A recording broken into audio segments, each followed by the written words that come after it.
आइए भक्तों, आज सुनते हैं द्वादशी के दिन सुनी जाने वाली कहानी एवं कथा, तुलसी माता की कथा, राधे कृष्ण की कथा एवं द्वादशी की कथा।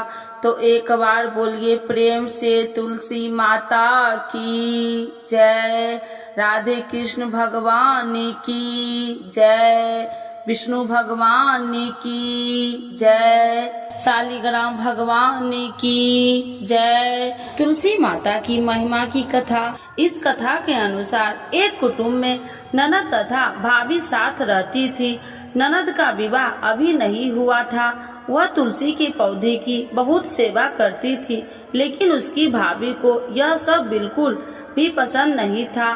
जब कभी उसकी भाभी को अत्यधिक क्रोध आता तब वह उसे ताना देते हुए कहती कि जब तुम्हारा विवाह होगा मैं तो तुलसी की बारातियों को खाने को दूंगी और तुम्हारे दहेज में भी तुलसी ही दूंगी। उस समय बीत जाने पर ननद का विवाह पक्का हुआ। विवाह के दिन भाभी ने अपनी कथनी के अनुसार बारातियों के सामने तुलसी का गमला फोड़ दिया और खाने के लिए कहा। तुलसी की कृपा से वह फूटा हुआ गमला अनेक स्वादिष्ट पकवानों में बदल गया। भाभी ने गहनों के नाम पर तुलसी की मंजरी से बने गहने पहना दिए। वह सब भी सुंदर सोने जवाहरात में बदल गए। भाभी ने वस्त्र के स्थान पर तुलसी का जनेऊ रख दिया। वह रेशमी तथा सुंदर वस्त्र में बदल गया। ननद के ससुराल में उसके दहेज की बहुत प्रशंसा की गई। यह बात भाभी के कानों तक भी पहुंची। उसे बहुत आश्चर्य हुआ।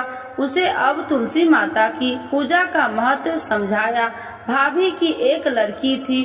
वह अपनी लड़की से कहने लगी कि तुम भी तुलसी का सेवा किया करो, तुम्हें भी बुआ की तरह फल मिलेगा।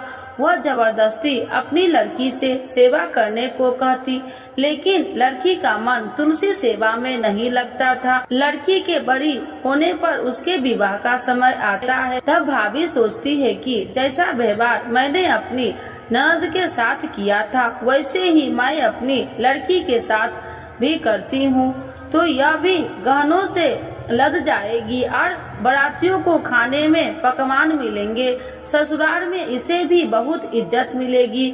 यह सोचकर वह बारातियों के सामने तुलसी का गमला फोड़ देती है, लेकिन इस बार गमले की मिट्टी मिट्टी ही रहती है। मंजरी तथा पत्ते भी अपने रूप में ही रहते हैं। जनेऊ भी अपना रूप नहीं बदलता है। सभी लोग तथा बारातियों द्वारा भाभी की बुराई की जाती है। लड़की के ससुराल वाले भी लड़की की बुराई करते हैं। भाभी कभी ननद को नहीं बुलाती थी। भाभी ने सोचा मैं बहन से मिलकर आता हूँ। उसने अपनी पत्नी से कहा और कुछ उपहार बहन के पास ले जाने की बात कही। भाभी ने थैले में जवार भरकर कहा कि और कुछ नहीं है, तुम यही ले जाओ।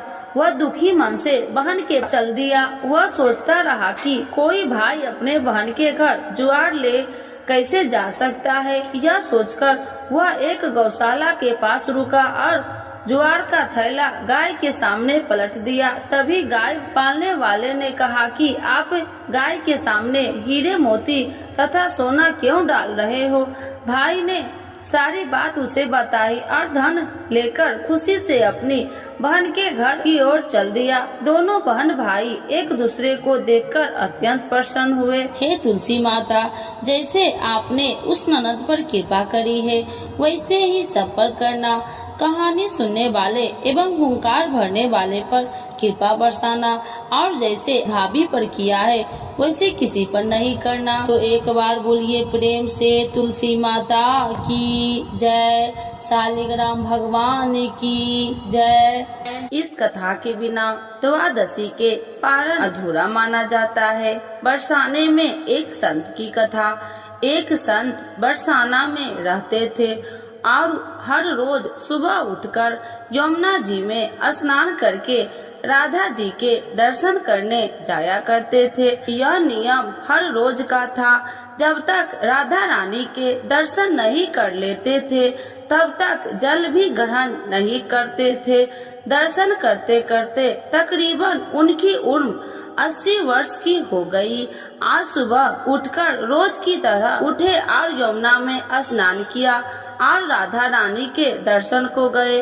मंदिर के पट खुले और राधा रानी के दर्शन करने लगे। दर्शन करते करते संत के मन में भाव आया कि मुझे राधा रानी के दर्शन करते करते आज 80 वर्ष हो गए, लेकिन मैंने आज तक राधा रानी को कोई भी वस्त्र नहीं चढ़ाए। लोग राधा रानी के लिए कोई नारियल लाता है, कोई चुनरिया लाता है, कोई चूड़ी लाता है, कोई बिंदी लाता है, कोई साड़ी लाता है, कोई लहंगा चुनरिया लाता है, लेकिन मैंने तो आज तक कुछ भी नहीं चढ़ाया है। यह विचार संत जी के मन में आया कि जब सभी मेरी राधा रानी के लिए कुछ न कुछ लाते हैं, तो मैं भी अपनी राधा रानी के लिए कुछ न कुछ लेकर जरूर आऊंगा।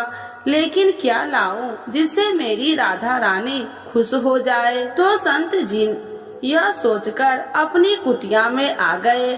सारी रात सोचते सोचते सुबह हो गई। उठकर स्नान किया और आज अपनी कुटिया में ही राधा रानी के दर्शन पूजन किया।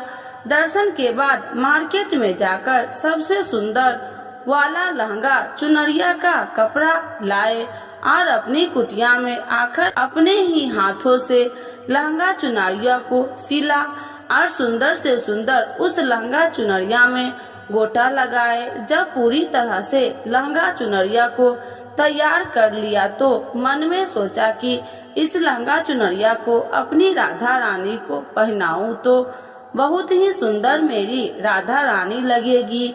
यह सोच करके आज संत जी उस लहंगा चुनरिया को लेकर राधा रानी के मंदिर को चले।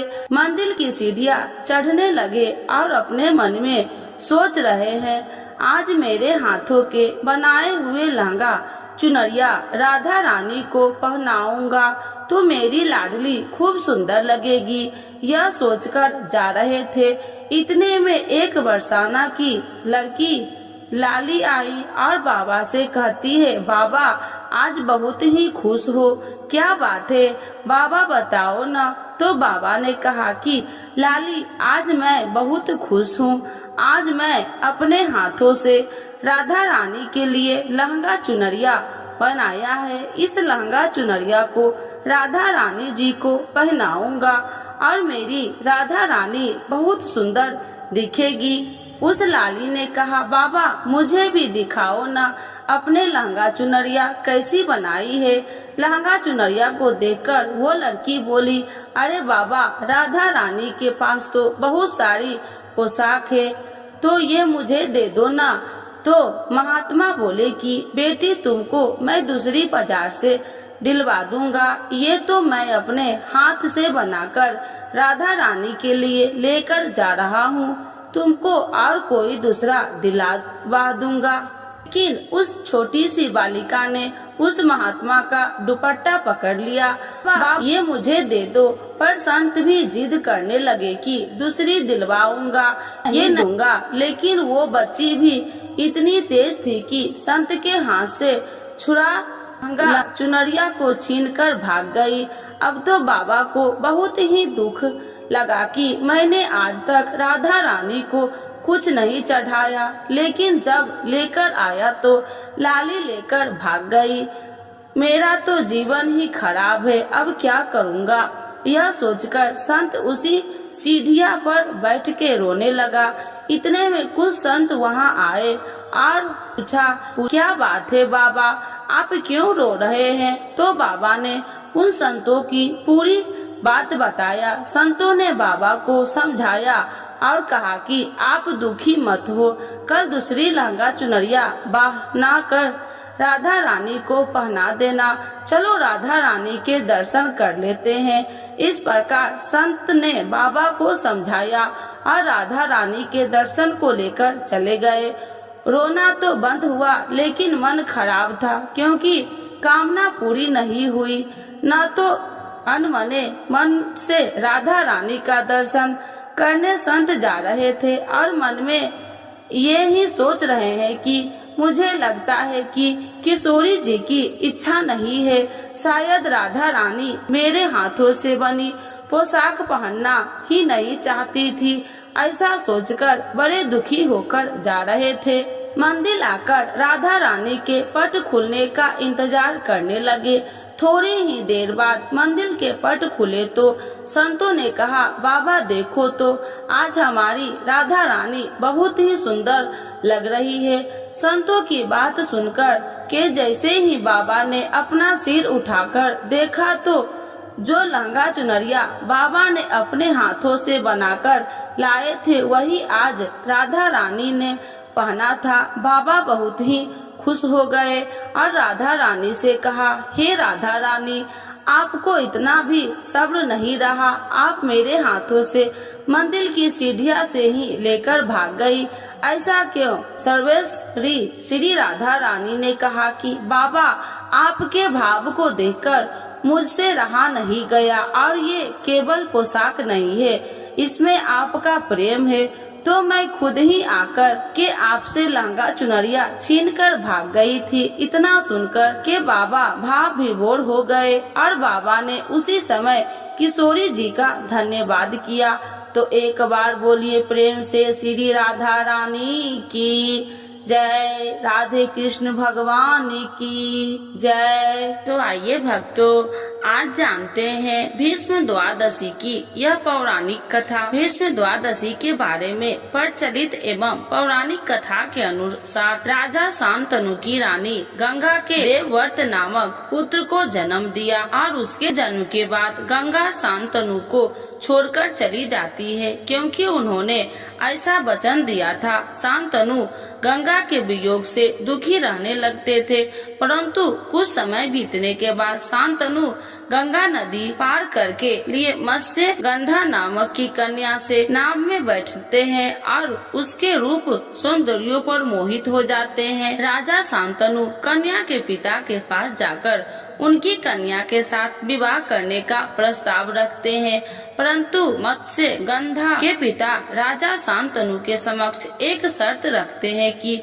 उनकी पुत्री को होने वाली संतान को हस्तिनापुर राज्य की उत्तराधिकारी बनेगी, तभी यह विवाह हो सकता है। यही मत्स्य गंधा आगे चलकर सत्यवती नाम से प्रसिद्ध हुई। राजा शांतनु का यह शर्त मानने से इनकार करते हैं, लेकिन वे चिंतित रहने लगते हैं। देवव्रत को जब पिता का चिंता का कारण मालूम पड़ता है तो वह अपने पिता के समक्ष आजीवन विवाहित रहने का संकल्प लेते हैं। पुत्र की इस प्रतिज्ञा को सुनकर राजा शांतनु उन्हें इच्छा मृत्यु का वरदान देते हैं। इस प्रतिज्ञा के कारण देवव्रत भीष्म पितामह के नाम से प्रसिद्ध हुए। जब महाभारत का युद्ध होता है तो भीष्म पितामह कौरवों की तरफ से युद्ध लड़ रहे होते हैं और भीष्म पितामह के युद्ध कौशल से कौरव जीतने लगते हैं। जब भगवान श्री कृष्ण एक चाल चलते हैं और सिंखरी को युद्ध में उनके समक्ष खड़ा कर देते हैं। अपनी प्रतिज्ञा अनुसार सिंखरी पर शस्त्र न उठाने के कारण भीष्म युद्ध क्षेत्र में अपने शस्त्र त्याग देते हैं, जिसने